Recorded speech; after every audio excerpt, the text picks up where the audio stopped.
আপনার পায়ে দুর্গন্ধ কেন হচ্ছে তা কি আপনি জানেন? চলুন জেনে আসি। সাধারণত প্রচুর ঘামের কারণে পায়ে গন্ধ হয়ে থাকে। কিছু মানুষের পা অন্যদের তুলনায় অনেক বেশি ঘামে। তারা এই ধরনের সমস্যায় বেশি ভোগেন। ঘামের সাথে মিশে ব্যাকটেরিয়া বৃদ্ধি পায় এবং দুর্গন্ধ সৃষ্টি করে। এছাড়া পায়ে ফাঙ্গাসের সংক্রমণ হলে পায়ে গন্ধ হতে পারে।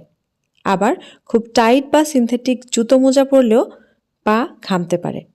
আর এ থেকে সৃষ্টি হতে পারে মারাত্মক দুর্গন্ধ, যা আপনাকে তো বিব্রত করেই, আশেপাশের মানুষকে আরও বেশি বিব্রত করে। পায়ের গন্ধ দূর করার উপায় সম্পর্কে এই জন্য আমাদের জানা খুবই দরকার।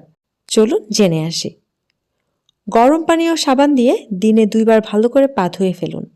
সিনথেটিক মোজার পরিবর্তে সুতির মোজা ব্যবহার করুন। সুতির মোজা ঘাম শোষণ করে এবং বায়ু চলাচলের সুযোগ দেয়। জুতা পরার পর ভালো করে বাতাসে শুকিয়ে নিন